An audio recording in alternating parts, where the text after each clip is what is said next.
Hi guys, it's Sam here today with Bargain.hunting.blonde, and today I am bringing to you part 2 of my eBay series.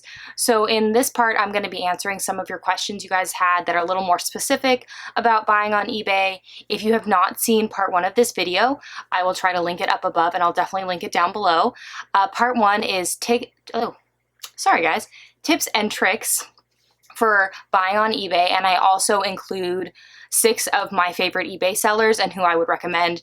As I said in that video, just because a seller is or is not on that list does not mean that they are not good or bad. These are just the sellers that I have worked with and had a good experience. But, you know, everyone's going to have their own different opinions.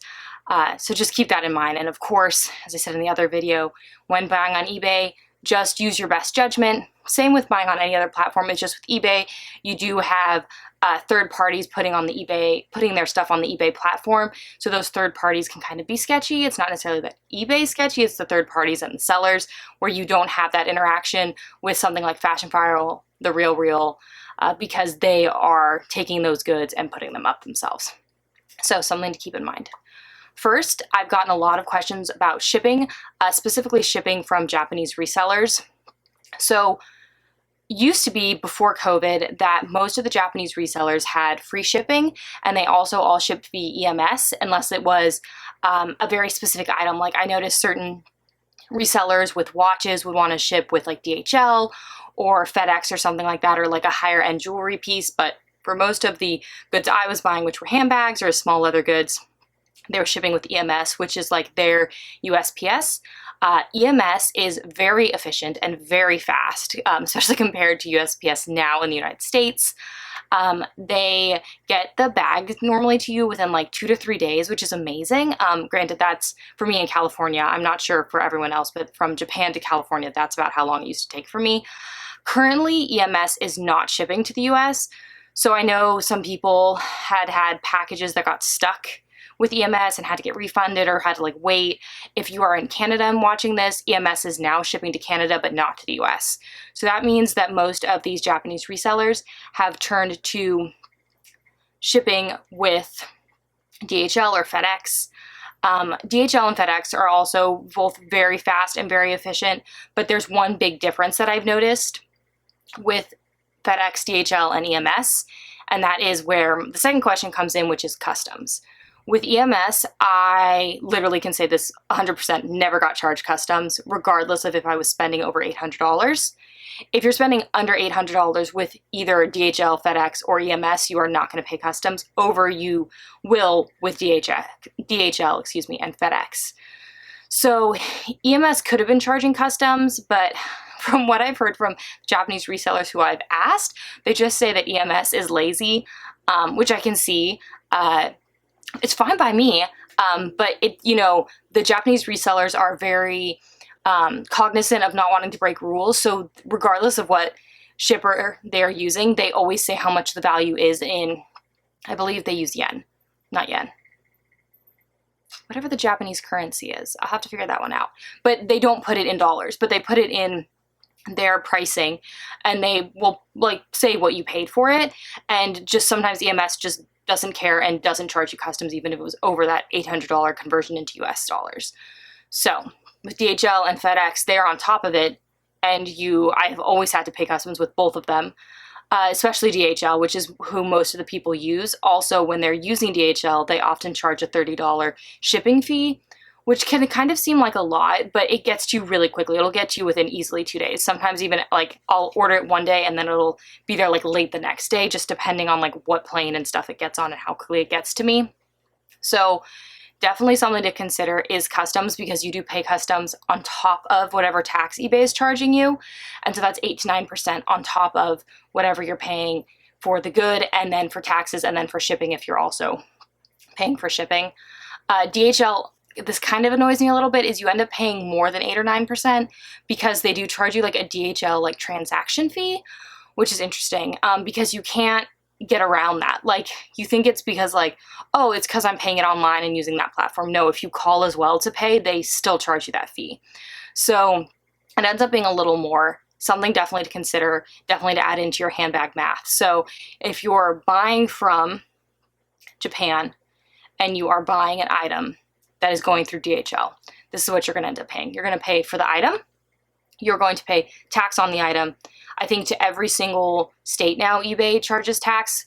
Definitely for California, we used to not get taxed, but we do now, and I think it is now every state.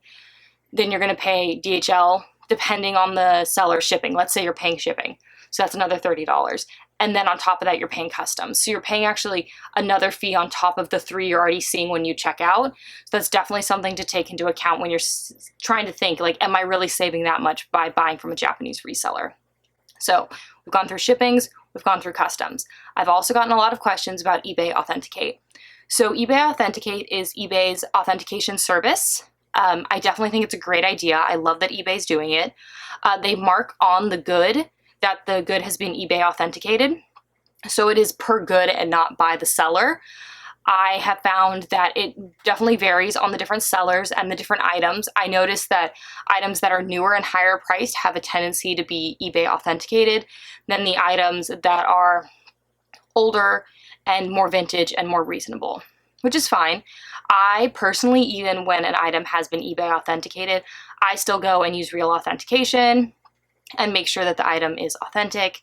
I do that with Fashion File. After seeing the video by 408 California, I've started doing it with new boutique purchases because she ended up, if you haven't seen her video, she ended up getting a pair of boots from the Chanel boutique and someone had returned fakes and then she had bought them and they were not authentic. So it's just one of those things that you need to be careful with. People can be shysty and you might as well save yourself a little bit of like a headache by paying the $30 to have your good authenticated again. So even when it's been eBay authenticated, I personally like to authenticate the good again. Totally worth it in my mind. And then lastly, what happens if you get a fake good? I've been asked this a lot. So let me share my experience. I did end up purchasing one item. It was a Celine box bag, and it was determined through real authentication to be a fake. Step one that eBay asks you to do is contact the seller. So I reached out to the reseller and automatically they're like, oh my gosh, I'm so sorry, we'll take it back. Please let us know how much it costs you to ship. We'll cover the shipping costs because we can't send you a label because they were an international seller, and we'll pay you back via PayPal. So let us know your PayPal information. So I just went, and they want you to ship it out the cheapest way possible, which is through USPS. Went to USPS, shipped it out, sent them the receipt. They automatically sent me back the money via PayPal. And I actually never had to get eBay involved with that return. And they were really great about it. They got back, once they got the item, they refunded me really quickly. It wasn't a hassle. It was very easy. I find that eBay is very buyer friendly. Not so much seller friendly, but very buyer friendly. So with that unfortunate experience, I ended up having a good experience from it. It wasn't any sort of problem, but that is one of the reasons why I do always authenticate everything I get.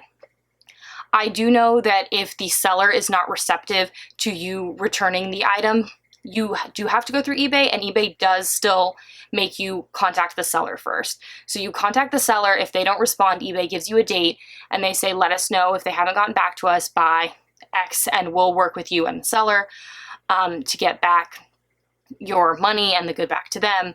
And through that process, through all my friends who've done that, they have been lucky enough to get back their money. It does take a little longer. And I know that you can also buy through PayPal on eBay. I personally just use my credit card and not PayPal because I have had a good experience with my eBay returns. I know some people use PayPal. It is recommended if you're using eBay and PayPal that you try to go through eBay first before putting in a claim with PayPal. I know some people do both, and sometimes that can get a little confusing. So I would say try to do the eBay process. If that's not working out, then go to PayPal. But I've had a lot of luck with eBay. I personally really like buying through eBay. I found a lot of great deals. I find they have the best vintage bags, which is something that you don't see a lot on Fashion File, The Real, Yuki's Closet, Rebag, stuff like that, because they are getting more current bags because it has a tendency to sell a lot better than vintage bags. Vintage bags are looking for a very specific person who's looking for maybe something a little more unique, and that is not always the case with everyone who's out there shopping. I mean, I know I definitely, from Fashion File, I'm most of the time looking for bags that are hard to find, that I'm trying to, see if I can find a deal on, than like a vintage piece. When I think vintage, I think eBay, and since there's so many sellers, you often find really cool pieces. So these are some of the questions that I have been asked. Please let me know if you guys have any more questions down below. I'd be happy to make another video or answer your specific questions. If you have any questions but you don't want to leave them in the comments down below, feel free to DM me on Instagram. I love to talk about handbags. I can give you all my tips and tricks for buying on eBay that I have not already disclosed. Or if you have questions about a seller, please feel free to reach out. I'll try my best to help you figure out, if we think this is a good deal or not.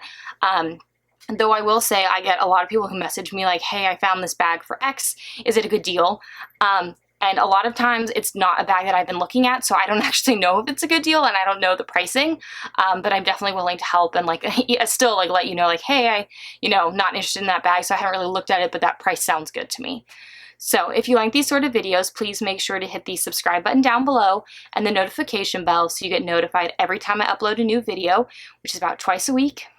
If you want to see how I style my bags or see my purchases from eBay, they always end up on Instagram first. So please make sure to follow me on Instagram, Facebook, and my blog, which are all linked down below. Thank you so much for tuning in today, guys, and I'll see you in my next video. Bye, guys.